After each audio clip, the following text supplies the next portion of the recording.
Interesantiem ir pieejama arī klausāma grāmata. Bet par to, kā šis izdevums ir tapis, jums zināt stāstīs paši grāmatas autori, izdevēji un redaktori. Tādēļ dodu vārdu Latvijas Universitātes profesorai Ritai Zelķei. Lūdzu. Labdien! Paldies jums par atnākšanu.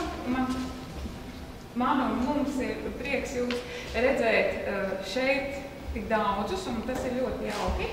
Un īsumā gribu sacīt dažus vārdus par mūsu projektu. Grāmata divas puses ir tapusi valsts pētījuma programmas Nacionālā identitāte ietvaros.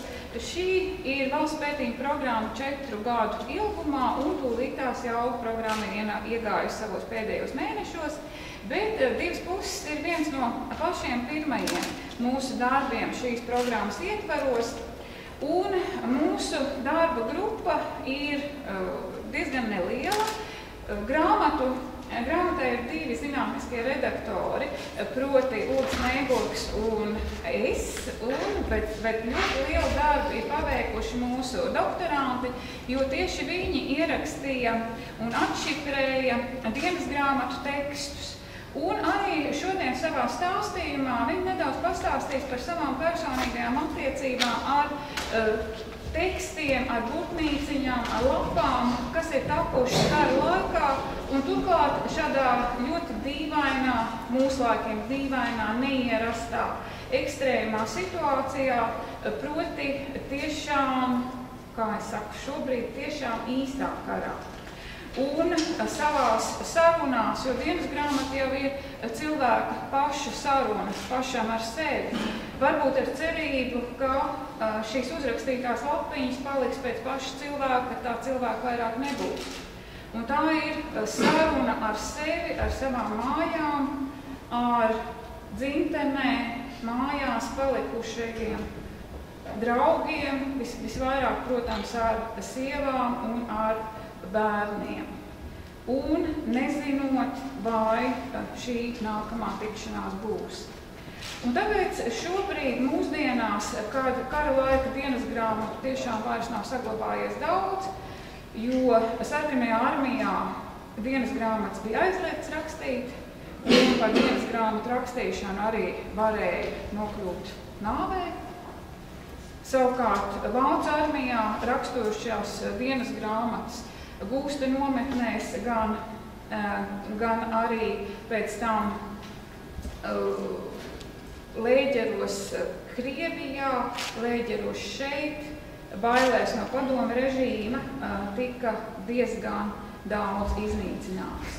Un tāpēc mēs paši esam ļoti priecīgi, ka mums izdevās atrast šos 6 ārkārtīgi patiesos un ārkārtīgi cilvēciskos tekstus, kas ir tik dabiski un tik saprotami un turklāt uzrakstīti tik ļoti labi, jo reizēm ir arī pārsteidzoši, vai tiešām šos tekstus ir rakstījis cilvēks, kas skolā ir gājis 3 vai 6 gadus, jo gan valodā, gan vārdu izvēlē, gan teikumos šie visi cilvēki šķiet kā īsti diži rakstnieki.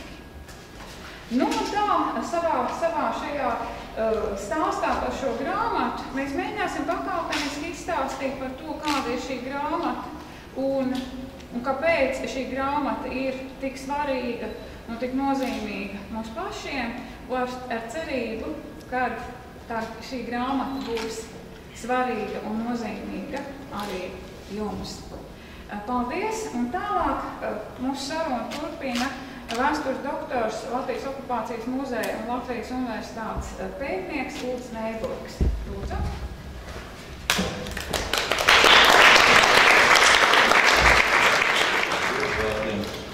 Es mēģināšu jums domu turpināt. Tiešām darbs pie šīs grāmatas nebija viegls. grāmata, es domāju, diezgan labs sadarbības piemērs gan profesionāli vēsturnieku, gan profesionāli komunikācijas zinātnes pētnieku darbam.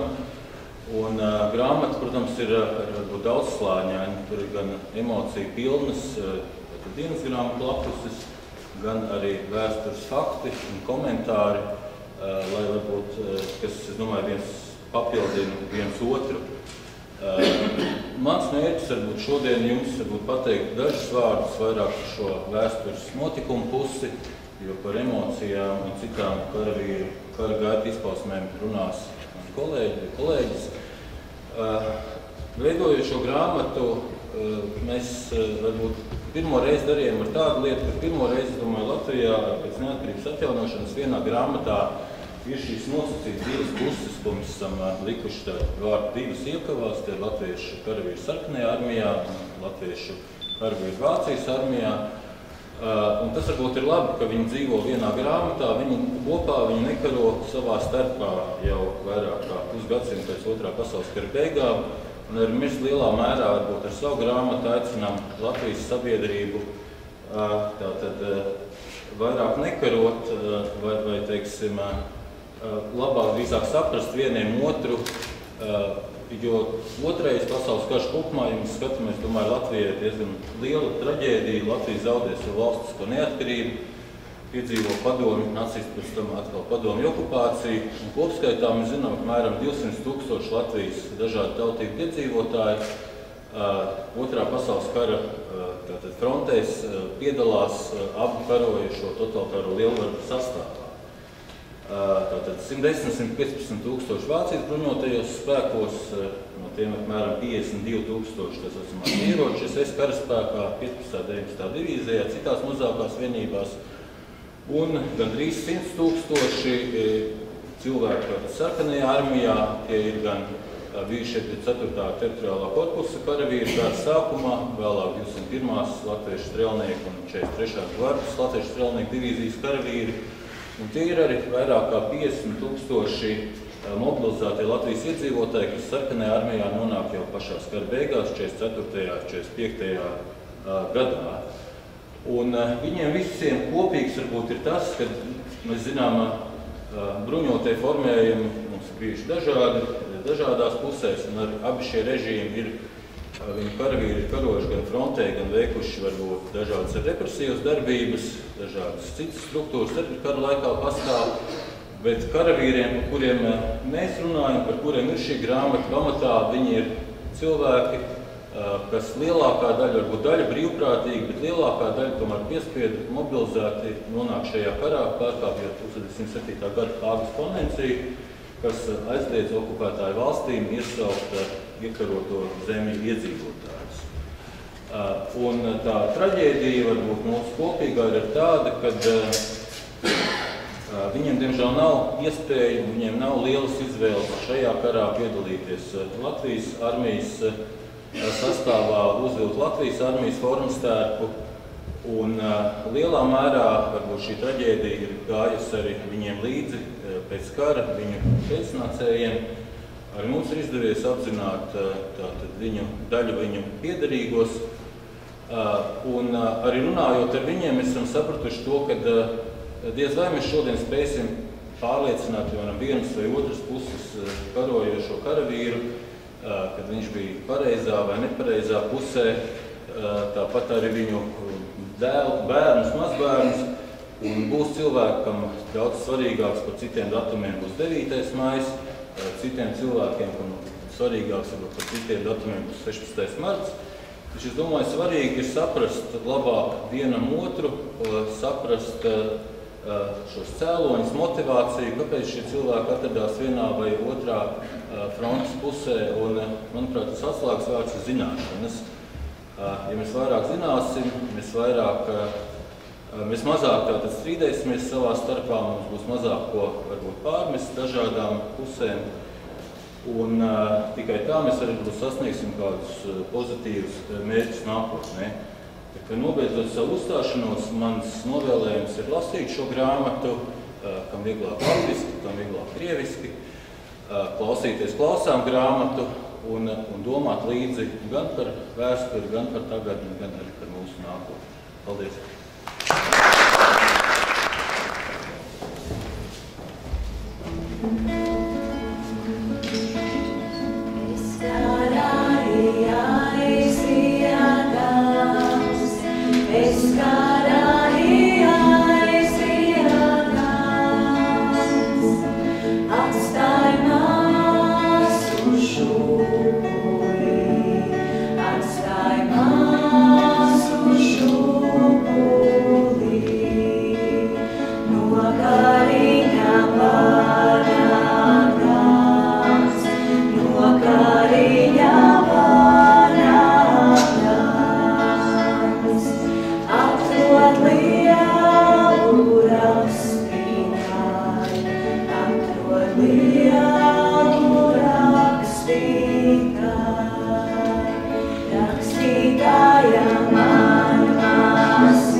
Viens no maniem ļoti īpašajiem stāstiem saistībā ar šīs grāmatas tapšanu un ar dienas grāmatu pārrakstīšanu, jeb šifrēšanu, ir saistīts ar Mārtiņa Strāstīņa dienas grāmatu.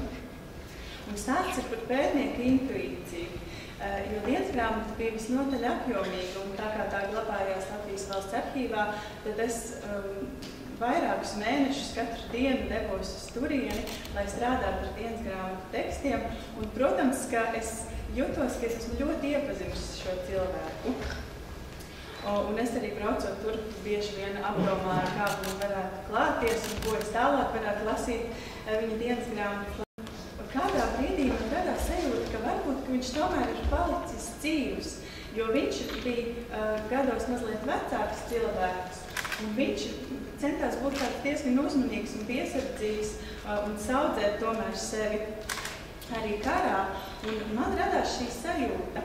Un pēc tam, kad mēs izdevām grāmatu latviešu valodā, tad patiešām izrādījās, ka viņš ir palicis dzīvs un ir dzīvojis pēc tam, pēc kara Rīgā sarkandaudavām cilvēku teikšu, ka viņš ir bijis godīgs un kārtīgs cilvēks.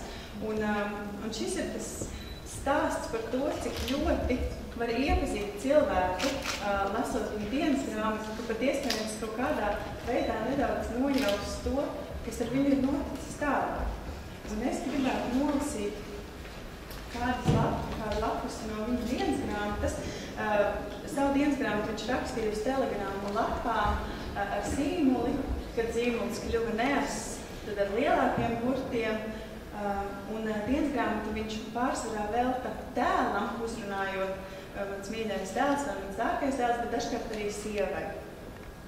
Tātad viens ieraksts no viņa dienas grāmatas. 14. jūlijā 42. gadā mežā pie Staraja Rusas. Otrdiena. Sveiki, dēls un sieva! Esmu atkal 25 kilometrus nogājis, bet gaidu kukli. Paēst gribas, noguļis esmu, briesmīgi gribas gulēt. 3 stundas nogulējus, drusku vairāk paēdu šodien. Taisamies ceļā atkal 10:00 vakarā, sāp galva un kājas, kad sadomājos par iešanu. Kā man apnicies tie prohodi, Tiešām jārod par jums un savu grūtumu. Kas šeit ogas, zemenes un avenes, bet nav jau laika lasīt, gribas atpūsties. Nava joks katru vakaru pa 25 kilometriem noeja. Uz mājām, ka jāiet ar priecīgu prātu iet. Bet pietiek šeit staigāt. Galvenais kājas jau netur un elpināt ciet. Nu pat pērkoņa lietus tā noliet, ka esmu cauri slapš un nava, kur apmesties. Man tik pilna sirds un asaras acīs, ka nezinu, ko darīt, cik grūti man bez jums abiem. Tagad nu varētu paēst atkal labi, bet māga ir samaitāta, tā, ka stingrāk ieēd, dedzina tu bailes. Šodien bija skaista diena, esam pienākuši klāt pie frontes, tik tuvu, ka pa gabalu var redzēt, ka nakti ir atķetas starp gaisā. Vēl jau ir jāiet līdz pirmajai līnijai labs gabals, bet šeit dienas 3 laikam atpūtīsimies un tad iesim tieši pirmajā līnijā iekšā. Nogājies esmu kā tārps, cik daudz spēka ir pazaudēts iekš gājieniem. Gandrīz veselu mēnesi esmu iekš gājieniem, kur var rasties spēka. Dzīvojiet un gaidat papiņu mājā.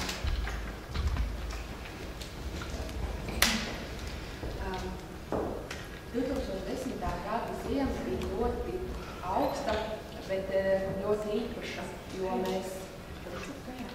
jo mēs visi strādājām pie ļoti interesanta darba pie šī pētījuma ar karavīru dienas grāmatām.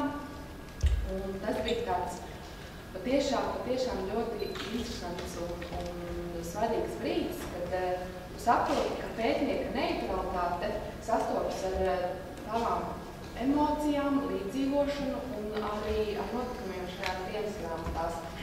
Viņš bija katram savas dienas grāmatas, ko mēs pārrakstījām, un līdz ar mums izveidojās katram savs karavīru tēls, ko mēs dzīvojām.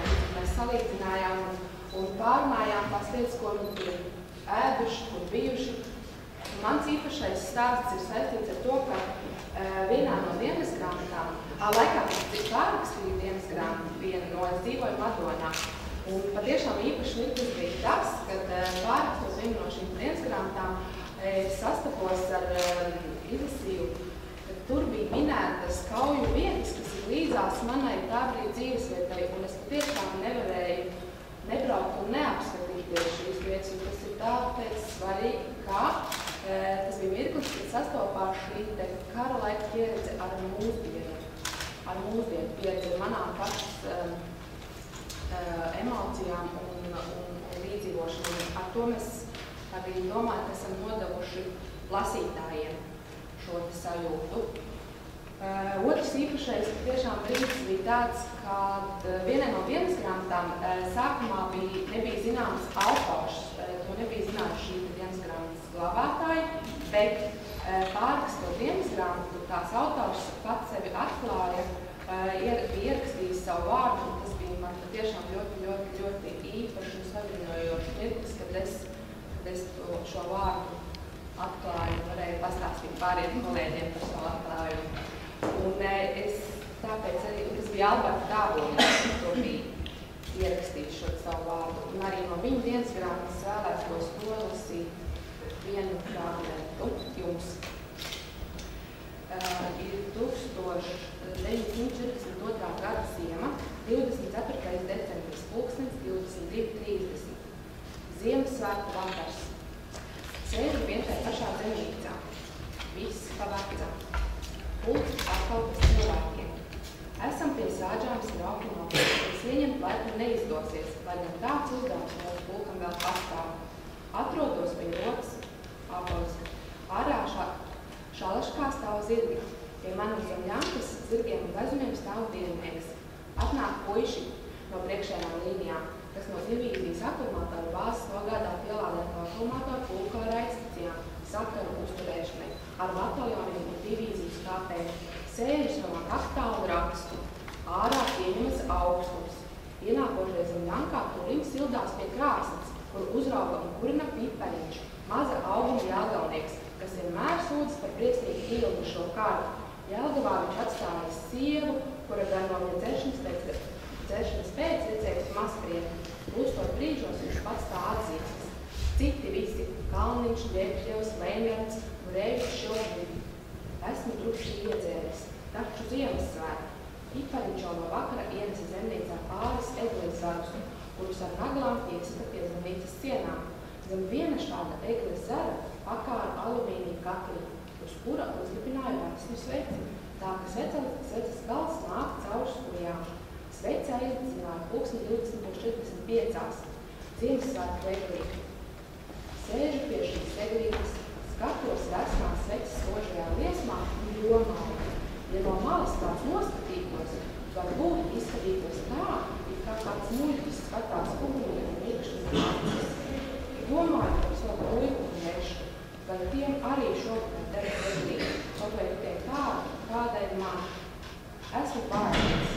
To Elga Unne pati pieminētos Ziemassvētku vakarā, kad dzīvi man jau gan laikam mājās neskaita nevienus. Ar Unni un Gešu kaut vienus Ziemassvētkus. Tā kā šī jebkura teksta lasīšana vienmēr ir tāds interpretācijas notikums un teksta uztvere un interpretācija vienmēr ir atkarīga ne tikai no autora, no šī lasītāja, no tā, kas viņš ir, ko viņš domā, bet arī no konteksta, kādos apstākļos cilvēks lasa. Tad es gribētu pastāstīt par divām konteksta niansēm, kas ļoti ietekmēja to, kā es uztvēru šos tekstus tobrīd lasot un kas varbūt varētu zust lasot grāmatā. Pirmā lieta, kas mūs ļoti uzrunāja, bija tas, ka vienā no šīm dienas grāmatām, Nikolējas Čutas dienas grāmatā, bija saglabājušās puķītes, zilas vizbulītes. Tātad šīs dienas grāmatas vairumā gadījumu bija ļoti maz lasītas vai nebija nemaz lasītas, spriežot pēc reģistrācijas žurnāliem Latvijas valsts arhīvā. Un tātad, attiecīgi, pirmkārt, brīnumaini, ka šī dienas grāmata bija saglabājusi, un vēl interesantāk, ka šī netipiski arī tas, ka vīrietis karavīrs bija licis šos ziediņus dienas grāmatā, un vēl jau pārsteidzošāk, ka tie neskarti tur bija glabājušies vairākas desmitgades. Tas mūs ļoti uzrunāja un, es domāju, ietekmēja to, kā mēs šo tekstu sapratām. Un otra konteksta lieta, kas bija nozīmīga, bija tā, ka mēs, lasot katru dienas grāmatu, skaidri nojautām, ka šī dienas grāmata iet uz beigām. Grāmatā tas varētu zust, jo vienai dienas grāmatai sako cita. Un lasot grāmatu, mēs tā īsti nejūtam, ka tūlīt beigsies. Bet lasot tās dienas grāmatas arhīvā, bija ļoti dīvaina sajūta, kad cilvēks pēkšņi ir optimistisks, priecīgs, sāk runāt par mājām, iespējamo tikšanu no mājās, bet arī pašā laikā es zinu, ka viņš ir miris un lapuses ir palikušas viena vai divas. Tāpēc varbūt šīs zināšanas piešķīra kaut kādu citu nozīmi tiem vārdiem, ko es lasīju. Tāpēc es gribētu nolasīt pēdējās rindiņas, kas ir Nikolējas Čutas dienas grāmatā. Silts un apmācies vakars. Vācu artilērija šodien jau pa otram lāgam šauj, vai ausis jābāž cieta. Lokās būdas kā vējā koki, jo nav jau tālu, tikai apmēram 200-300 metru. Pāri galvām aizlido krievu lādiņi, kas ielidomies zemē eksplodē, sacaudam ellišķīgu troksni un zemi un dūmu muturus. Beidzot aprim šī kanonāde un iestājas klusums pēc vētras. Eju gulēt, jo esmu jau krietni izstaigājies. Vēders sakritis un ārā liela krēsla. Pielūdzis Dievu un atminēdamies piederīgos aizmiegu. Nakts frontē ir nikna, jo visās malās strakšs šāvieni. Paldies!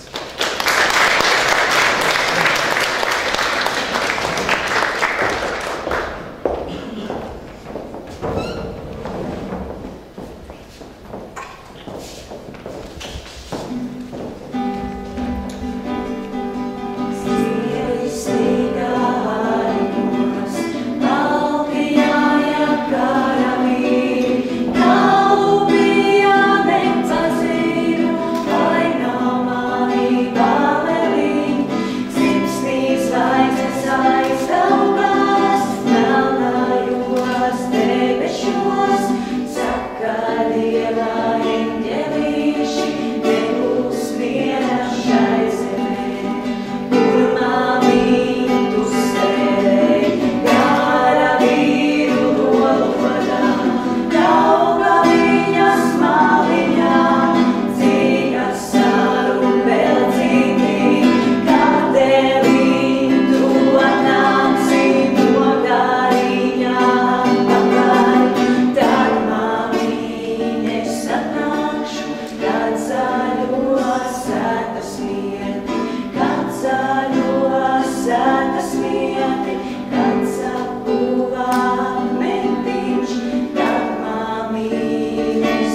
par bāleliņu, kas no kara neatgriežās. Mūsu dienas grāmatu sešiniekā no kara atnāca 2 sarkanarmietis Mārtiņš Strasdiņš, par kuru stāstīja Laura Ardava, un leģionārs Juris Zīverts, bet mājās viņš gluži neatnāca, jo tālāk ceļš veda emigrācijā un mūža gājums noslēdzās Amerikas Savienotajās valstīs. Pavisam nesen, šī gada pavasarī, šis vīrs nodzīvoja ļoti ilgu laika posmu, un no vienas puses mums ir ļoti žēl, ka tieši krievu valodā iznākušo grāmatu viņš nesagaidīja, jo Jurim Zīvertam krievu valoda bija viņa pirmā valoda, jo viņš piedzima Pirmā pasaules kara laikā Krievijā, bet vecāki atgriezās Latvijā 20. gadu sākumā un bēgot no tobrīd jau sākušamies padomu represijā, un dzīve viņām sākās no jauna un bija notikumiem bagāta. Bet varbūt neizskanēja mūsu stāstā šī vēl viena ļoti īpašā lapuse par mūsu varoņu tālākajām gaitām un kā mēs to uzzinājām. Jau es minēju, ka grāmata latviešu valodā iznāca 2011. gada pašās beigās, un bija Latvijas radio raidījums par šo grāmatu. Un tad notika 2 ļoti īpatni un notikumi. Proti, uz Latvijas radio vienā vakarā atnāca viens vecs, tā varbūt nelabi skan, bet vīrs pār 70 gadiem, un sāka jautāt tur Latvijas radio vestibilā cilvēkiem pēc raidījuma, kurā esot runās par dienas grāmatām. Jo viņa kaimiņiene esot teikusi, ka par radio it kā ir lasīta viņa tēva dienas grāmata. Un tēvs, mūsu krājumā pirmās dienas grāmatas autors Alberts Dāboliņš, kuru jau pieminēja Gita Siliņa savā stāstā, ir kritis Krievijā 43. gada sākumā, un tas ir arī viss. Un šis vīrs pats jau savu tēvu nekad necerās. Tēvs ir aizgājis karā, kad viņam ir bijuši pāris gadi, un kā beigās tika teikts, ka šī dienas grāmata, tas, ka šī dienas grāmata ir un ka viņš varēja izlasīt un redzēt to, kā tēvs karā visu laiku ir domājis par mazo gurni, viņam ir radījis vairāk sirdsāpju nekā prieka. Jo šī saruna laikam ir bijusi par vēlu, bet no otras puses, protams, labi, ka tā ir bijusi. Un līdzīgi arī Mārtiņa Strasdiņa, būtu jāsaka, Audžu mazmeita sāka meklēt grāmatu pēc šī paša radio raidījuma, kuru savukārt bija dzirdējis viņas šķirtais vīrs, kurš ir pastāstījis, kā vienkārši kā staigā, kā tie dzīves noris staigā un kā cilvēki viens otru atrod. Un tā mēs arī uzzinām, ka Mārtiņš Strasdiņš ir no kāda tomēr atgriezies. Šobrīd mēs nekā nezinām, kas notiek ar dienas grāmatas autoru Alfonu Kaunasu, kurš ir lietuvietis no Liepājas, jo mums nav atsaukušies nekādi piederīgie, esam mēģinājuši meklēt, arī Liepājā portāls bija ievietojis lūgumu, varbūt, bet tomēr šādas ziņas nav. Bet krievu valodā iznākušajā grāmatā pašā noslēgumā ir ievietots tā saucamais epilogs, kurā ir izstāstīti stāsti par šiem likteņiem, kas tad ir noticis ar cilvēkiem pēc dienas grāmatām. Un kā viņa bērni un citi tuvinieki ir dzīvojuši pēc kara. Latviešu valodā to visu mēs esam ielikuši tādā ļoti mazā burtnīciņā pēc grāmatas, kas ir arī iznākuši klajā, jo redz, iznāk tā, ka karš jau ar karu nenoslēdzās. pēc kara turpina dzīvot cilvēki, un arī šis epilogs ir arī tāds savu veidu stāsts par bērniem, kuru tēvi no kara neatgriezās. Tas ir jau minētais Alvais Dāboliņš, un turpat viņa pretstat Dzigis Šķute, kas šobrīd dzīvo Liepājā, un kur arī nekad savu tēvu nav redzējusi, bet dienas grāmatā visu laiku bija stāsts mazā Dzidriņa, ko viņa dara un kā viņa klājās.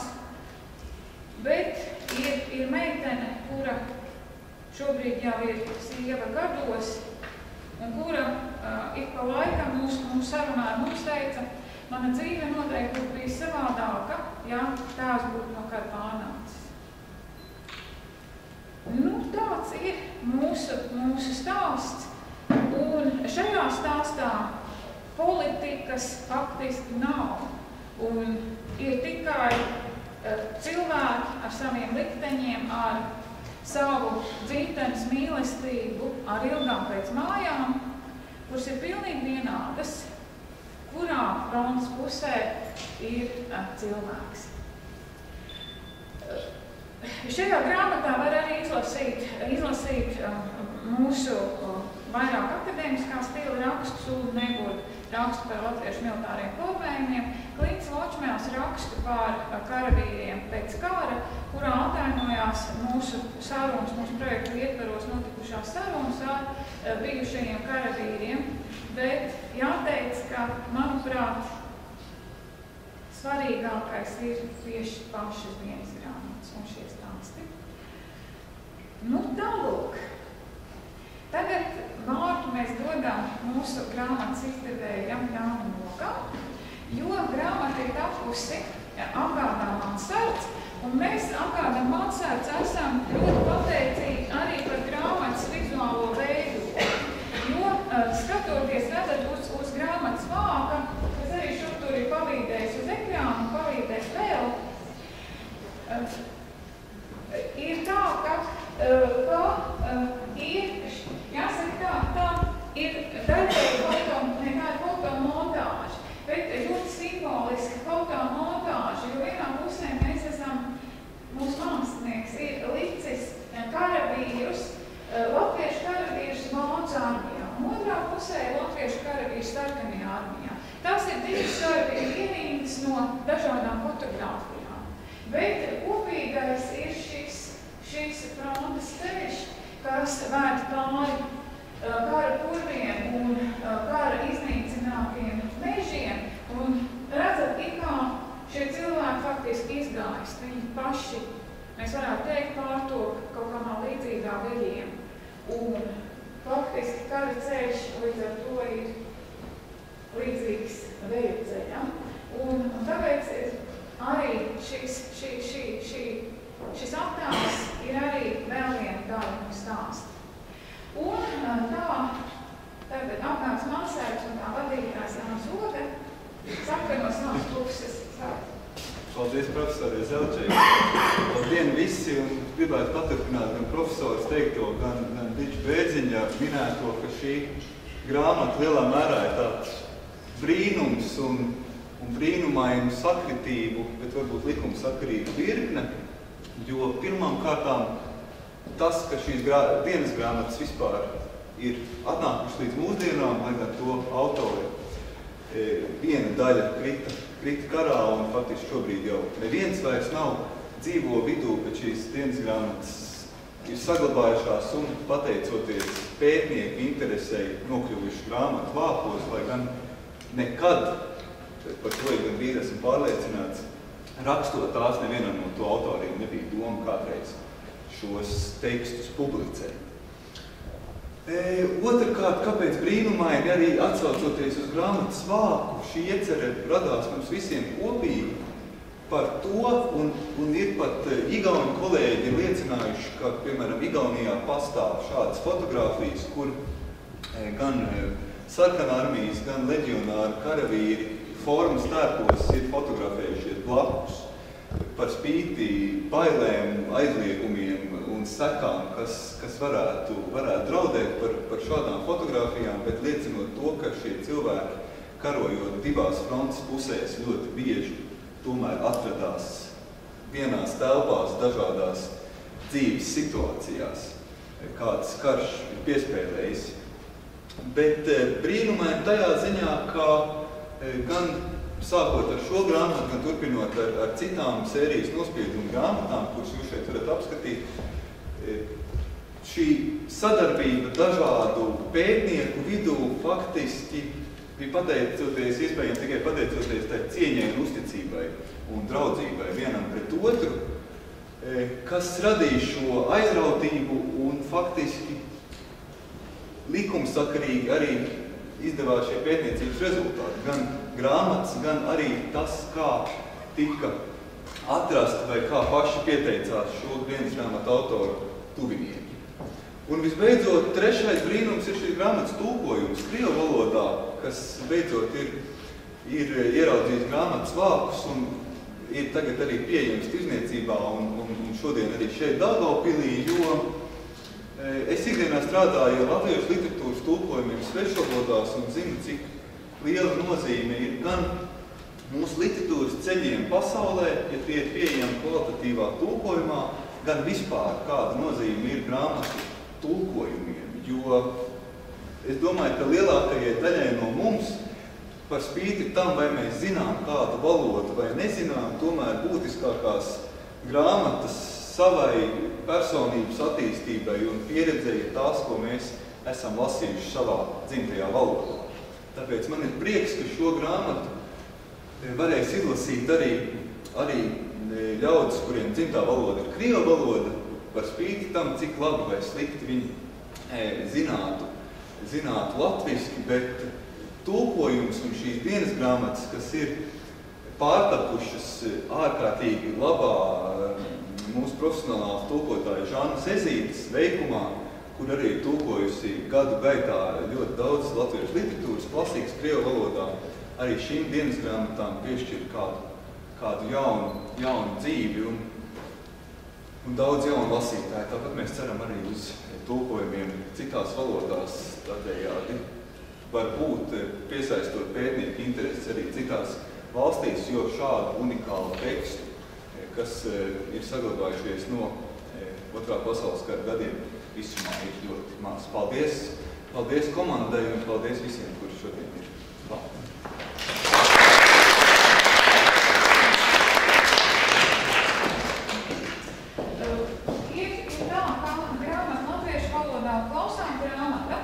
Pagājušajā gadā nokļuvu to laimīgo grāmatu skaitā, kuras kā pareizi sacīt, kuras ir nonākuši bibliotekās pateicoties tam, kā grāmata iekļuva to grāmatu sarakstā, kam ir jābūt bibliotekās. Bet grāmatu krievu valodā bibliotekās pagaidām tik laimīgi nav nonākusi, un tāpēc mūsu izdevējs Jānis Oga un mūsu projekta koordinātore Aira Rozersteine, es ceru, būs laimīgi uzdāvināt grāmatas klātesošiem organizācijām. Vispirms mēs grāmatu vēlētos dāvināt Daugavpils domas priekšsēdētāja vietniekam Jānim Dukšinskim.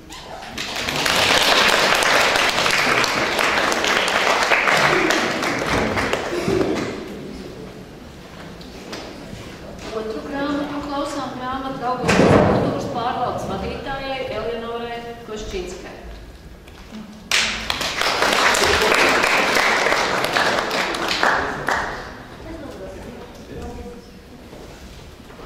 Daugavpils pilsētas vispārējās un profesionālās izglītības pārvaldes vadītājai Marinai Isupovai.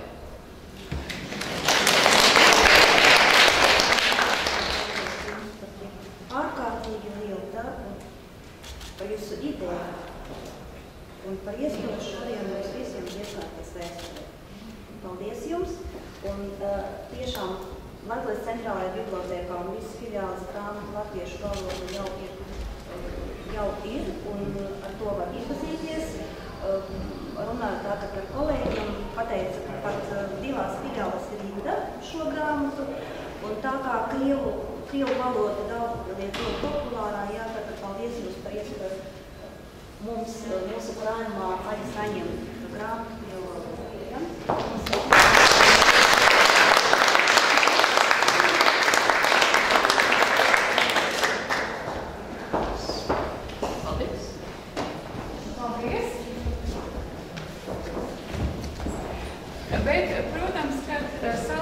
jau parasti nav tik ļoti vienpusīgas. Bija līdz šim vairāk vai mazāk tāds mūsu monologs. Jā, paldies tātad autora kolektīvam par izsmeļošo stāstījumu, par to, ka dalījāties savā pieredzē sastādot šo grāmatu. Paldies par jūsu dāsno dāvinājumu klātesošajiem. Es domāju, ka jums arī ir ko teikt, tādēļ lūdzu vārds jums.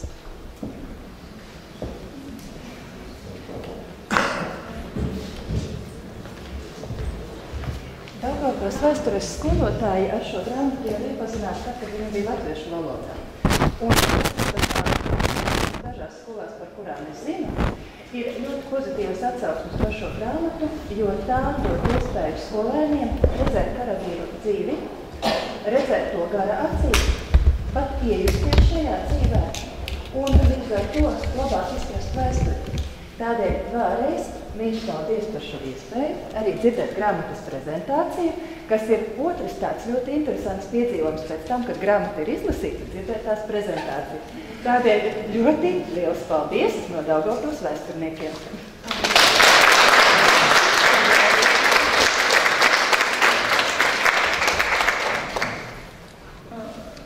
Mēs jau gaidām ne tikai apsveikumus, bet arī varbūt komentārus, piezīmes, ieteikumus, jautājumus, domu apmaiņu. Jo redzi, tā jau tā arī mums šobrīd tā laba, ļoti jauka iespēja būt šeit Runko centra ļoti skaistajās telpās,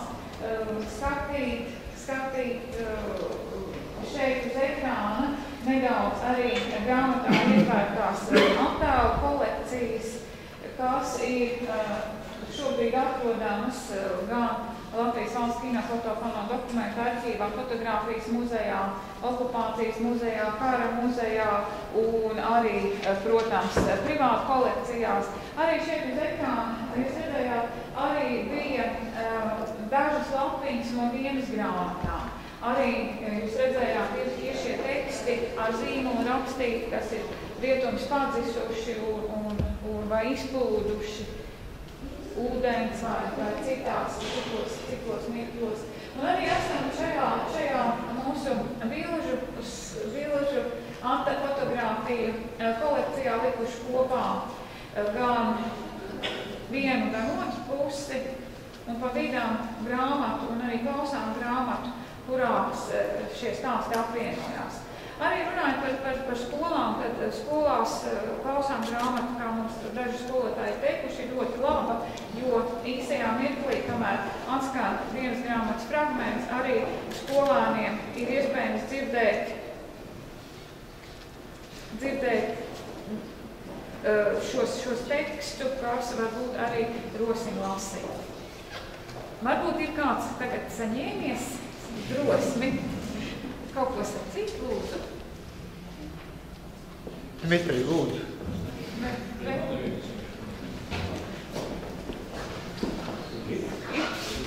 Dmitrijs, Zigrīda.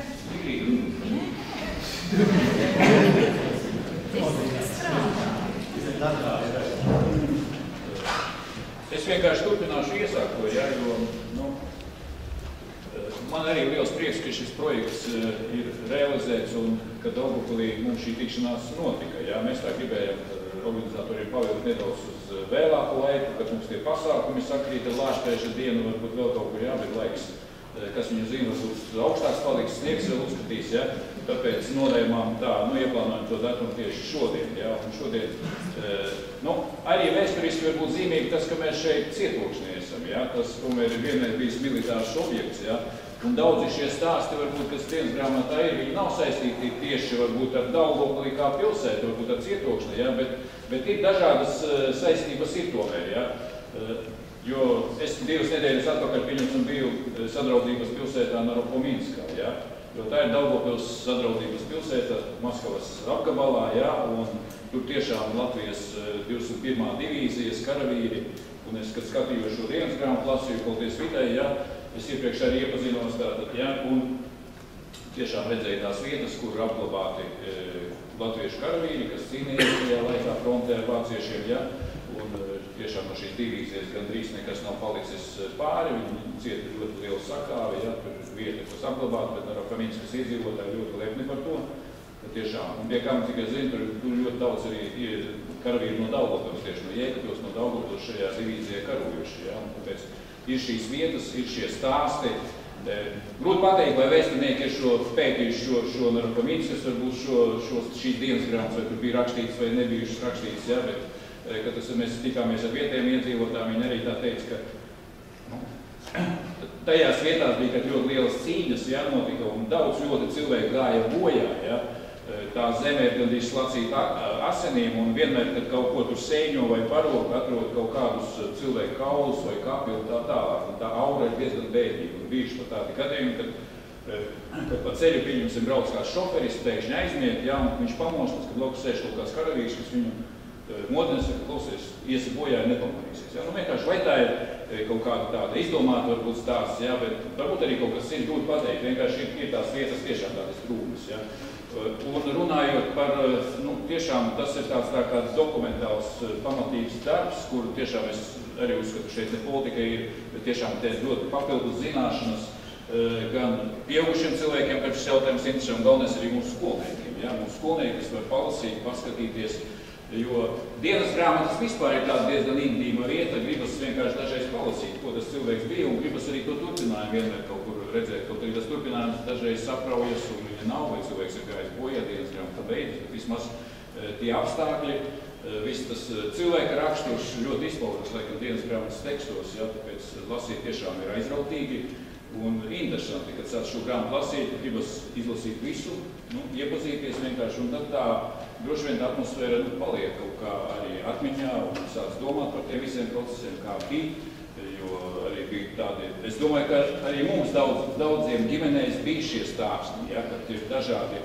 cilvēki, radnieki, karojuši dažādās frontes pusēs un kaimiņos dzīvojuši, ja, un padomu laikā par to vispār nerunāja, un aizliegts runāt par tām lietām, jo brīvāk varbūt atcerējies, dažādu iemeslu dēļ dzīvo pavisam citur ārpus Latvijas, vai Amerikā, vai Vācijā, vienkārši tie ir mūsu dzīves stāsti, ja, un tāpēc, droši vien autora arī uzdevums ir vienkārši sniegt šo zināšanas, lai mēs pārstātu vienkārši karot šīs puses un arī atmiņas visu laiku, ja, bet vienkārši kaut kā izzināt un saprast šos procesus un mēģināt, veidot šo tiešām zināšanu un tādu apjomu, lai mēs saprastu, kas priekš mums ir mūsu valsts, mūsu Latvija un tā tālāk, ja, tā visi šie procesi, ja, jo šie vēsturiskie, domāju, šie stāsti ļoti interesanti, ļoti saturoši, un es domāju, ka viņi ir ļoti derīgi un noderīgi ir mums visiem, tīpaši skolniekiem, ja, tā kā liels paldies visiem, ja, un pie kā, mēs no domas puses arī gribam pateikties jums, ja, un mēs mēģināsim arī jūs te izklaidēt tālāk cietokšnī, ja, mēs puķis nedāvināsim, es zinu, ka jūs paliksiet vēl dienu, bet mēs vismaz, mēģināsim pastāstīt ar vēstnieku pusi, ja, kas mums te cietokšnī notiek, vai notiksies, ja būs interesanti padiskutēsim par vēstures jautājumiem, nav problēma, ja, un arī es neesmu vēsturnieks, ja, bet kaut kāda saistība man te bija ar cietokšnī kādu laiku, ja, un tāpēc mums te arī ļoti dažādi dzīves stāsti, kurus var pētīt un rakstīt un tā tālāk, jo šeit ir arī bijusi vesela divīzija, Zemgales divīzija, jā, tātad no 20. gada atradās līdz tam laikam, kad sākās citi laiki vēsturiskie, jā, un arī šie ģenerāļi, kas gan Jānis Balodis, gan Rudolfs Bangerskis, jā, kas šeit komandēja šos divīzijas, jā, viņš izgāja šos frontes arī no cariskās Krievijas, gan Japāņu karā, Krievijas Japāņu karā, tālāk. Strēlnieku visus šos teikt, gan Latvijas neatkarības laikā un tālāk kā šī dzīvē. Var pētīt, ka cilvēks laikam vienā frontē vai otrā karo, bet ir arī cilvēka dzīves stāsts, kas izgājis arī šīs frontes ļoti arī tādā griezumā, jā, kā viņš ir mainījies un kas arī notika tālāk. Jā. Jo laika mainās, jā, bet te ir tādas diezgan mums arī interesantas lietas, vietas un arī pietiekoši bija padomu laikā balto plankumu, par kuriem nerakstīja.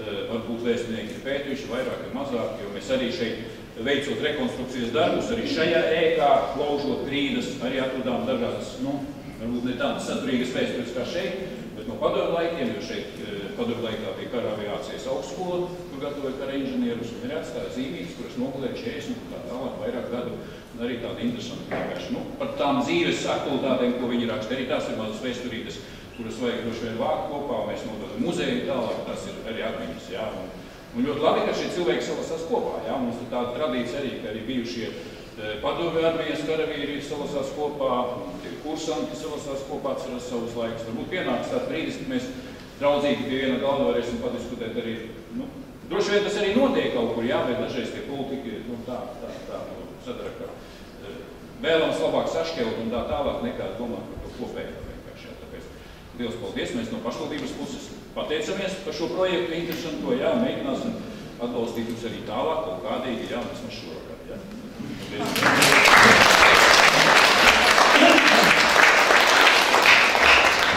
Paldies. Vai lūdzu?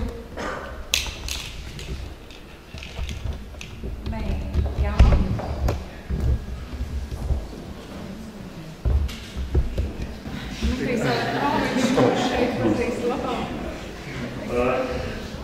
Vispirms, labdien, un kolēģi, es esmu gandarīts par to, ka beidzot arī pie mums ir situācija, kad vēstures zinātne kļūst interesanta.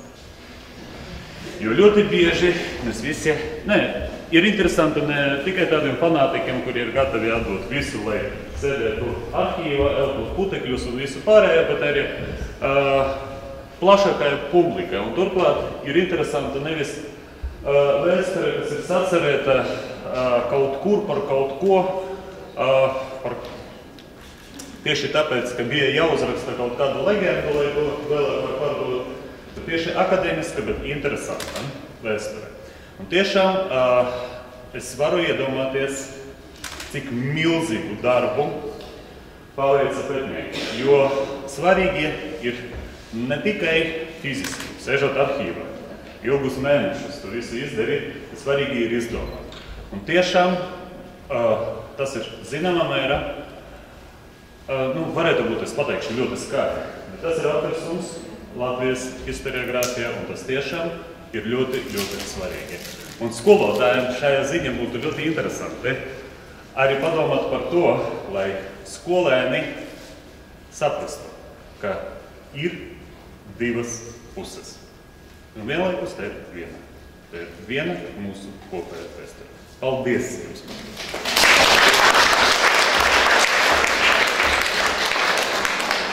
Paldies! Paldies! Viss! Labi. Liels paldies visiem, un mēs pasākumu ar to arī veiktu. Vēl vienkārši informatīvi, man aiz muguras ir grāmatas tas galdiņš, kurā apgāds mansārds par iespējami zemākajām cenām. Iznāk tagad tā kā reklāmas pauze, par iespējami zemākajām cenām piedāvā šo grāmatu un citas grāmatas, kas ir tapušas mūsu projekta ietvaros, proti valsts pētījuma programmas Nacionālā identitāte projekta numur 8, Latvijas sociālā atmiņa un identitāte ietvaros. Vēl var pateikt, ka grāmatu cenas ir tik zemas, pateicoties vēl vienam trešajam sadarbības partneram, proti Friedrich Ebert fondam, kas finansiāli ir atbalstījis to, lai šīs grāmatas taptu nodrukātas un tieši šis atbalsts ļauj šīm grāmatām maksāt, cik tās maksā, nevis 10 vai kādu lapas. Bet, atvainojiet, reklāmas pauzes sanāk beigās, bet liels paldies, ka jūs mūs pieņēmāt, ka jūs mūs uzklausījāt. Līdz citai reizei vēl.